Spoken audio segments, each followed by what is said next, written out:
Hi, and welcome to the second part of our tutorial video for Casio GW 9400, better known as the Rangeman. In this part, we're going to cover the sensor functions, or the ABC functions, and also we're going to show you the recall screen, since it's mostly connected to the ABC functions. Also, in the end of this video, I'm going to show you how to date your Rangeman and any other solar G-Shock. So let's start with the video. In order for you to enter the sensor modes, you cannot do it with the mode button, since the mode button is just going to cycle you through timing functions of this watch and back to timekeeping. To enter the sensor modes, or the ABC functions, unlike a ProTrack watch where you have dedicated buttons for each of the functions, on the Rangeman you have only one dedicated button, and it's called the sensor button, and pressing it will toggle through different ABC functions. So pressing it the first time, the watch is going to take you to the altimeter. Pressing it the second time, you go to the compass. Pressing it the third time, it will go to the barometer. And as you can see, each one of these functions has a different number of beeps. So the first one, the altimeter, has 1 beep, the compass has 2 beeps, and the barometer has 3 beeps. Also, pressing it again will not go back to the timekeeping, but will keep cycling through different ABC modes. So pressing it again goes back to the altimeter, compass, and barometer. In order for you to go back to the timekeeping mode, you need to press the mode button. And there. And now when you're returning to the sensor modes, pressing the sensor button is not going to take you to the first mode, which is the altimeter, and then second, compass and barometer, but it's going to take you to the mode where you left off. So the watch remembers the last sensor mode that you used. In our case, we used the barometer, which is actually the last in line when you go in order. But since we used it last, the watch is automatically going to jump to that and beep 3 times to tell us that that's the third function in the row. So pressing the sensor button, you heard 3 beeps, and the watch just went back to the barometer. The first function that we're going to cover is the altimeter. So pressing the sensor button takes you to the altimeter. Once you enter this function, the watch is going to start to take readings every second for the first 3 minutes. After those 3 minutes have passed, it's going to switch to one of 2 possible modes. And those modes are selected in the calibration process of the altimeter, which I'm going to show you later. So one mode is for the watch to take readings every 5 seconds for the next hour or 60 minutes, or it can take readings every 2 minutes for the next 12 hours. And like I said, you selected in that in the calibration mode. Now, whenever you want to restart the cycle so that the altimeter starts measuring every second for the first 3 minutes, you don't have to cycle through different sensors and coming back to the altimeter, but simply pressing the upper button will restart the altimeter and the cycle of the first 3 minutes. Now, when in the altimeter mode, the watch displays the elevation in this big screen. It displays the time, the local time, your current time, on this small screen. And on this eye, it displays the difference between different measurements. So it can display from 0, and it goes from here. Now it's at 0. So it compares the current measurement to the one before. So it can go from 0 to plus 30 meters, or it can go from 0 to minus 30 meters. And that's it. And over here, the watch can have 2 modes of display. So the first one is this. It's a graphical display of your elevation change, with each one of these dots up and down representing 10 meters.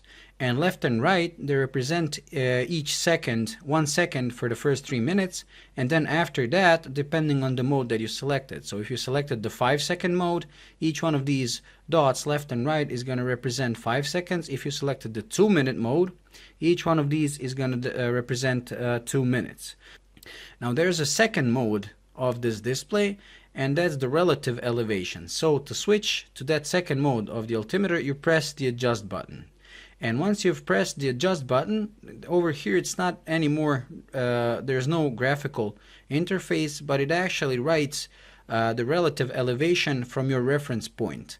So let's say if you're starting a hike and you want to know how much you gained or lost in height, in elevation, you can put a reference point here, and then the watch is gonna subtract or add from the absolute value of here. To set your reference points, whenever you get to the elevation that you want to have it as a reference, you simply press the lower button. And there. Now this elevation is actually our reference point, and over here is displayed as 0.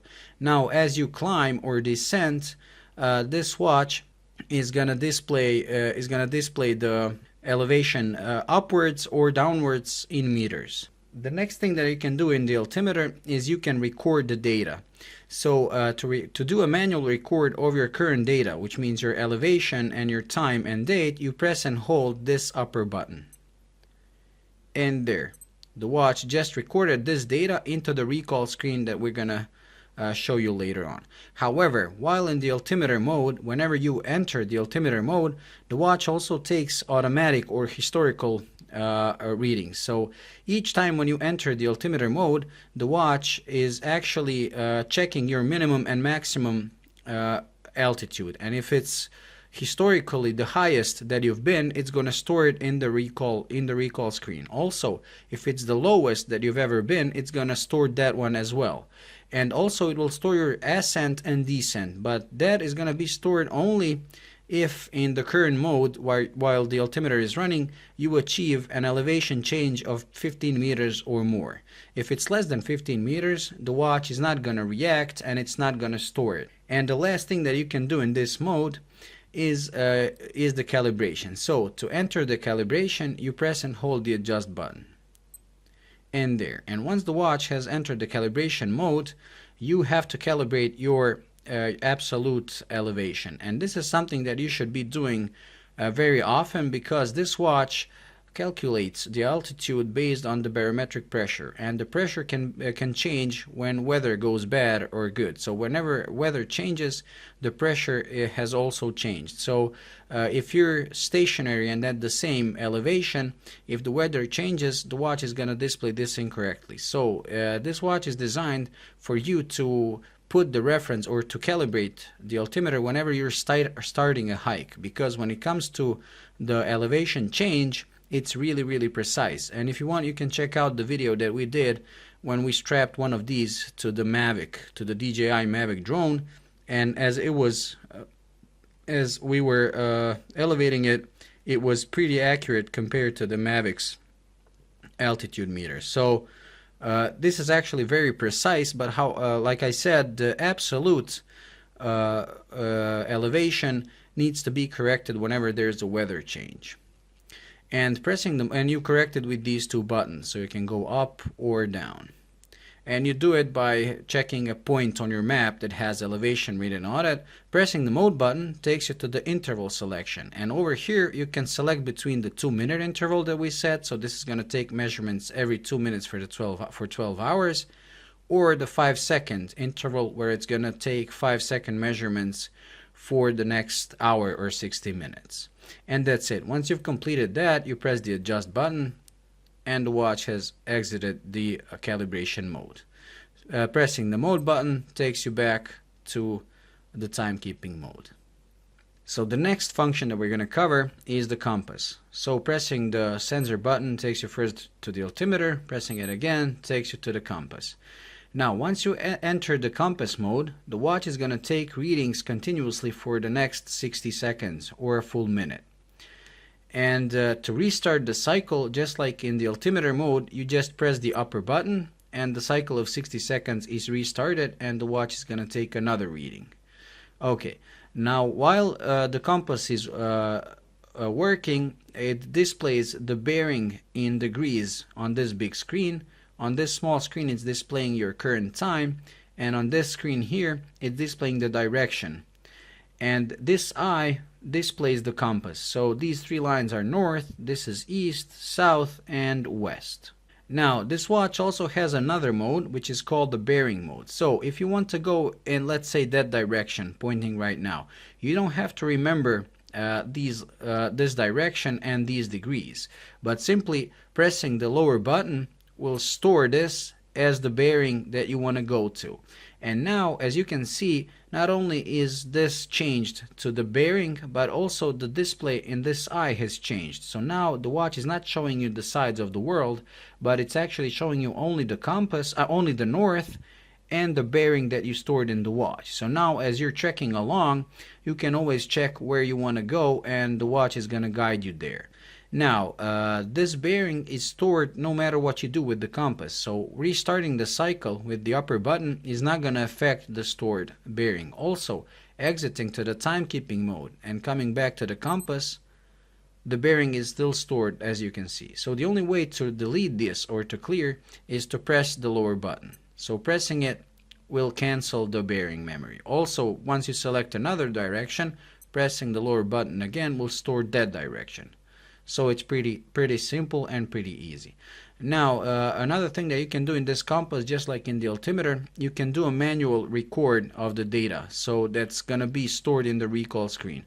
So let's say you want to store this bearing or direction and this that you took at this time at this date. You press and hold the upper button for more than 3 seconds. And there, the watch just stored your bearing, and it doesn't matter which mode you are. Even if you're in this mode of the compass, the data that's going to be stored is going to be an actual bearing in degrees, the dates, and the time when you took it. And the last thing that you can do in the compass is the calibration and the magnetic declination setting. So to enter the calibration, you press and hold the adjust button. And once the watch has entered the calibration, with the mode button, you can switch between calibration of the compass or the magnetic declination setting. So we'll first do the calibration. So to do the calibration, you have to keep the watch level and you press the upper button. Once the watch calibrates that direction, it's going to write on the screen to turn it 180 degrees. So let's do it. Once you do that, you'll press the upper button again. So let's try it. The upper button, it calibrates, it tells you turn 180 degrees, you turn that way, you press the upper button again. If everything's okay, it's going to write okay here. If it's not okay, it's going to write the ERR or error. Okay, and now let's do the magnetic declination. So enter the calibration mode, press the mode button, and now you've entered the declination. So the magnetic declination is the difference in degrees between magnetic north and true north. And some maps that have magnetic declination written on them means that they're made for true north, and you simply write that what's written on the map, you set it up in the watch. So if the map says, let's say, east 2 degrees, you go due east 2 degrees, or west 1 degree, you go west 1 degree. Once you've set that up, you press the adjust button and the watch will take magnetic declination into account, and it's going to show you the true north. So once you transfer the data from the watch to the map, it's going to be a lot more accurate. If the map doesn't have the magnetic declination written on it, it means that it's based for magnetic north. You just put this to 0 and it's going to say off for magnetic declination. Once you've completed the setting, you press the adjust button and the watch will resume its operation. And the last mode that we're going to cover when it comes to the sensor functions is the barometer. So pressing the sensor button 3 times takes you to the barometer setting, to the barometer function. Once you enter this function, the watch is going to start taking barometric readings every 5 seconds for the first 3 minutes. After that, it's going to switch to every 2 minutes for the next hour. And if you don't do anything to the watch, after the full hour has passed, the watch is going to go back to the timekeeping mode. Naturally, just like on all the other functions, pressing the upper button restarts the cycle. So now again, the first 3 minutes have started, and after that the 60 minutes. However, barometric readings are actually taken every 2 hours, even when you're not using the barometer. So let's say if you're not using it and you're in the timekeeping mode, the watch is still going to take readings every 2 hours indefinitely. So it's always monitoring the barometric pressure. Why? Because in the timekeeping mode, pressing the adjust button can show you this screen, and this displays the last 42 hours of barometric pressure readings. And this is actually a very cool feature because it helps you predict bad weather. Because as you can see, if the curve is going downwards like this one, that means that bad weather is coming. If it's going upwards, good weather is coming, and if it's staying flat, that means that the weather is stable and it's going to stay the way it is currently. So it's a pretty cool feature. Now let's go back to the barometer. The watch displays the pressure here on the big screen. On the small screen, the temperature is written. And this thermometer, in order for it to read accurate data, you're actually supposed to take your watch off for at least 10 or 15 minutes. Otherwise, the heat from your wrist is going to affect the reading of this temperature, and it's not going to be accurate. Over here, the watch uses this scale to display the difference between the last two readings of the pressure. So it can go from 0 to plus 10 hectopascal and from 0 to minus 10 hectopascal. So it compares the current reading to the last one it took, and it shows you the difference. This can also help you determine this, how severe the pressure change is. And there's also a third mode. So you have this barometric mode where it's taking readings when you're in the barometer. It has the second mode where it's taking readings every 2 hours indefinitely. And there's also a third mode. The third mode of this watch is called the weather alarm. So to activate it, you press and hold the lower button. And as you're holding it, you can see it just read info on, it beeped, and now it entered the weather alarm mode. While in this mode, this little bar is going to be written here, and in this mode, the watch is going to take readings every 2 minutes for the next 24 hours. So no matter which mode you're in, you can go back to the timekeeping mode. The watch is going to take readings, like I said, every 2 minutes. And as you can see, this screen has moved to the left, so now it's showing you the last 22 hours. And the reason why it's doing this is to have this space free, so that if there is a sudden change in pressure, no matter which mode you're in, the watch is going to beep, and on this display it's going to show you the arrow, whether it's going to be an upward arrow, downward arrow, or it can be a U or an arch. And I'll put a picture of what each of these means. But to simplify it, an arrow pointing upwards means good weather, and arrow pointing downwards means bad weather. And this is also one of the cooler features of this watch, because like I said, it works no matter which mode you're in. And one thing to note is, while this, and you know that the function is on as long as this bar here is on. So after 24 hours have passed, the function is going to turn itself off and bar will disappear from here. Or you can manually turn off the function by pressing and holding the lower button that you used to turn it on. So now you've turned it off, the barrel has disappeared, and this screen is showing last 42 hours like it did before. And one thing to note is that while the weather alarm is on, the watch is not going to enter the power save mode, and it will not do an atomic sync. So the atomic sync is turned off, so it can save the battery to take the readings every 2 minutes. And now, just like in all the other modes, you can record the current data by pressing and holding the upper button. And there, the watch just recorded the temperature and the pressure for the given date and time. And you can check it later in the recall screen that we're gonna do right after this.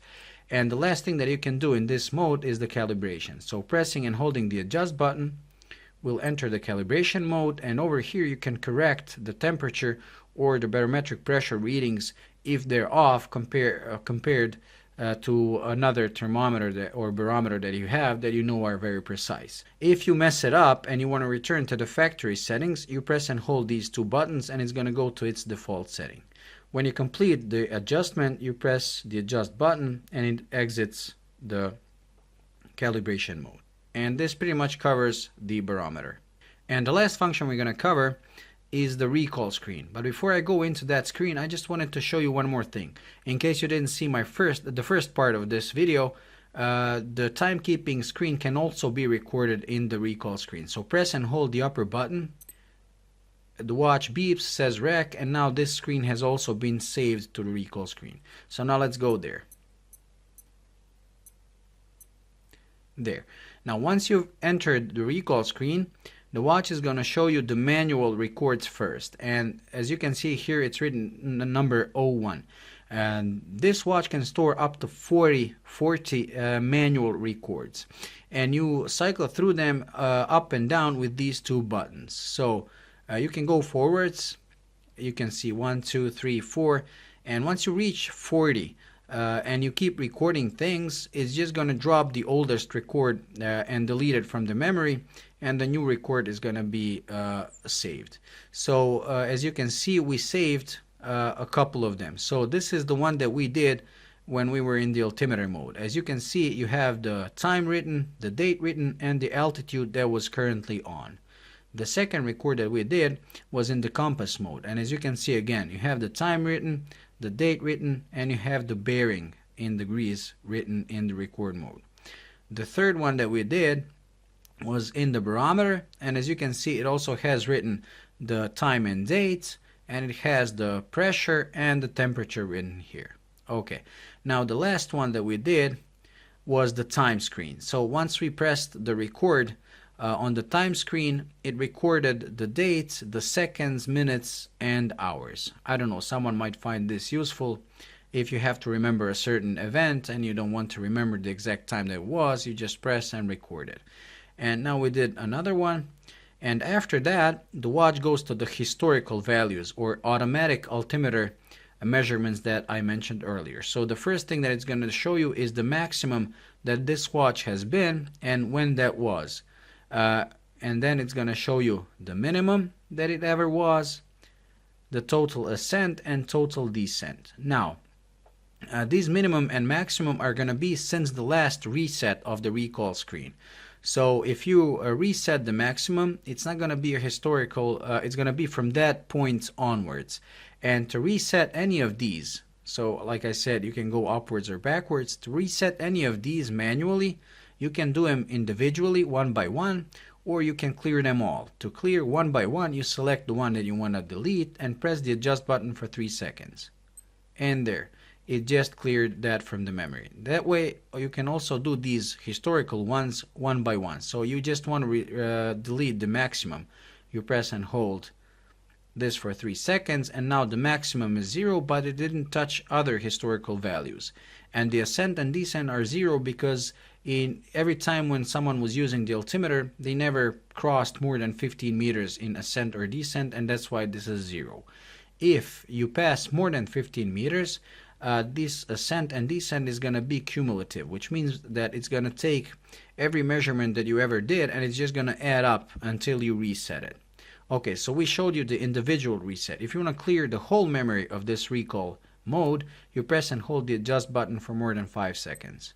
So as you can see, you keep holding and it says clear all, and now it cleared all the manual recalls, the manual records, and the maximum, the minimum, ascent and descent. So now everything is cleared.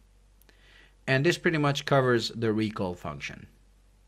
Now the last thing that I wanted to speak to you about is the dating of your G-Shocks. So any G-Shock, any solar G-Shock can be dated by the serial number or batch number that's always on the back. So this watch, as you can see, has a batch number that's 202A082G.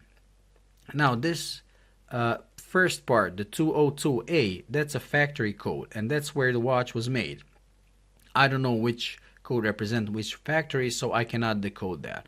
The second part, the 082, is the day of the year, and the G is a year. So I'll put a picture of how to decode each year, but you have to know at least the introduction of your Casio model when it was introduced, so you can date the years correctly, because they keep repeating themselves. So in this case, the watch was introduced, this watch was produced on the 82nd day of 2017, which comes down, if you Google it, it comes down to March 23rd of 2017. So this watch is pretty new and it's fresh from the factory. Now this is a cool way to know whether, when you buy a G-Shock, whether it's been sitting in a box for years or if it's still fresh. And that's especially important because of the batteries that can get damaged when the watches are stored for too long. And this pretty much covers everything there is to know about this Rangeman, and I hope you liked the video. If you did, please like and share, and also subscribe. So until the next video, thanks for watching.